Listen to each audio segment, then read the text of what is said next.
The concept of a Force Ghost was introduced all the way back in the very first entry into what would become the behemoth known as Star Wars, with Obi-Wan mysteriously vanishing into obscurity upon his death and learning to speak to Luke for the remainder of the film. The idea that the Jedi could maintain life after death has been an integral part of the Star Wars lore in the Star Wars universe since the very beginning. While the first physical Force Ghost wasn't seen until 3 years later in The Empire Strikes Back, much has been learned about this practice in the years since the original trilogy. We learned that the process was pioneered by Jedi Master Qui-Gon Jinn, and was perfected by Master Yoda and taught to Obi-Wan Kenobi shortly after. But throughout the original trilogy, Obi-Wan Kenobi and Master Yoda were not the only Jedi that we see manifest themselves into the forms as Force Ghosts. In the closing moments of Return of the Jedi, we learned that Anakin also learned how to become one with the Force, and manifest a physical form similar to his predecessors. After the success of the prequel trilogy, however, the original Darth Vader actor, Sebastian Shaw, was soon after replaced by his successor, Hayden Christensen,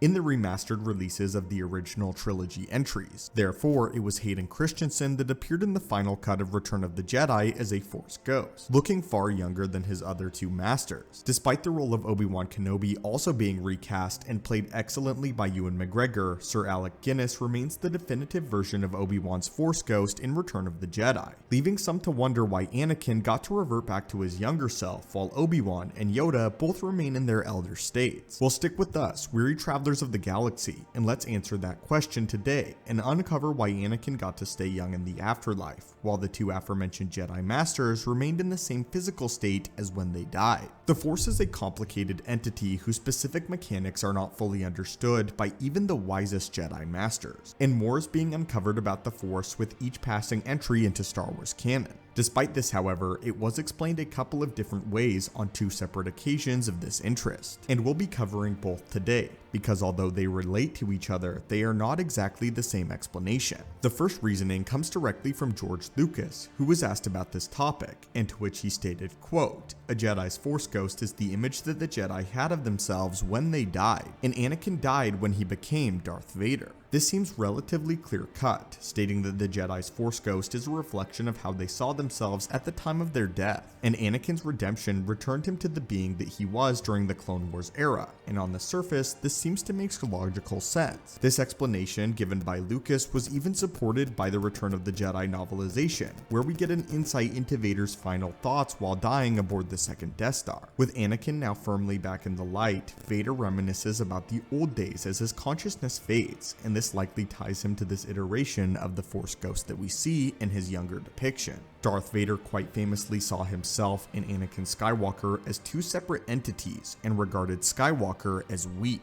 When Anakin returns, however, in the closing moments of Return of the Jedi, he no longer sees himself as Vader. He no longer regards himself as a Sith Lord or an agent of darkness. He instead is reminded of the prime of his life before his fall to the dark side under Palpatine. According to this explanation, this is the reason why he was able to so seamlessly revert backwards in age, as he was returned to the epitome of Anakin Skywalker, not Darth Vader. But again, this is not the only explanation that has been given by George Lucas, as he recently went back on this. The second explanation, which again ties very closely together with what we just discussed, is that the Force Ghost is a reflection of a Jedi when they are closest to the Force. And while this again seems to make sense on the surface, there are some details throughout the Star Wars saga that might suggest that this explanation is a bit outdated, but more on that in a minute. This explanation makes sense for the likes of Obi-Wan and Yoda, seeing as they had the duration of their exile to reflect on their past mistakes and grow as individuals as well as Jedi. During the Imperial era, they were able to meditate and develop stronger connections with the Force than they had been able to do within their primes, as they were blinded by the dogma of their order and limited in their views and perspective on the Force. During this period of great introspection, they were able to build a stronger connection to the Force and better themselves as Jedi, meaning that they would be more likely to maintain their ghostly forms as older individuals, as they were closer to the Force in their old age. This explanation also reveals why Anakin would be able to remain young, seeing as despite his return at the end of episode 6, he was not the closest to the Force as he had been in his life. His strongest spiritual connection with the cosmic and living force would have been during his height as a Jedi, with this period being right before his fall and subsequent transformation into Darth Vader. Since Anakin Skywalker had the strongest bond in the Force in Episode 3, he looks like his younger self in death. Where this explanation falls short, however, is in the sequel trilogy, where we see both Luke and Leia become one with the Force at the ends of their respective journeys, and both of them present themselves as ages very close to when they died. Since Leia had an incredibly strong connection with the Force, it could be explained that her training of Rey brought her closer to the Force than she had been in the previous years of her life. And while Luke taught her the practice of becoming a Force ghost during her limited training, this is when she was the strongest and had the best spiritual connection to the Force, and thus, she remained in this state as a Force ghost. While this makes sense for Leia, this is especially problematic for Luke, who famously shut himself out from the Force and lived in exile for a decade, before finally being rediscovered by Rey at the end of The Force Awakens. Though he helped to train Rey and give her guidance during her brief time on Ahch-To, he didn't reconnect with the Force until the closing moments of The Last Jedi, wherein he used one last grand gesture to save what remained of the Resistance before passing on and becoming one with the cosmic Force. Despite how much energy it would have taken to perform Luke's famous projection feat, it seems unlikely that this is when he was the closest to the Force in a spiritual sense, as Luke was far past his spiritual prime at the time of his death. Luke Skywalker is widely regarded as one of the most open-minded and philosophically flexible Jedi,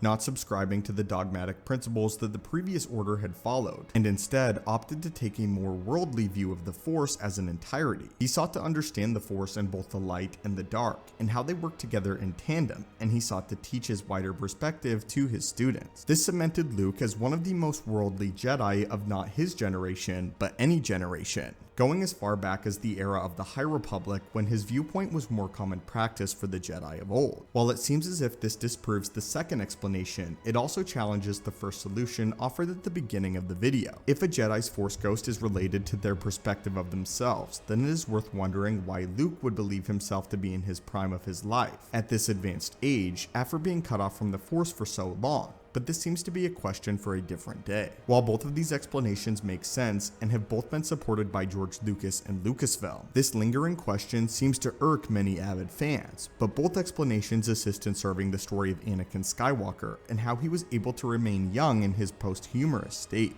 But anyway, my friends, which of these two explanations do you prefer and why? And what do you think of the change from Sebastian Shaw to Hayden Christensen in the remastered version of Return of the Jedi? And which version of this scene do you ultimately prefer? As always, my friends, thank you guys so much for watching the channel. May the Force be with you, and have a great day.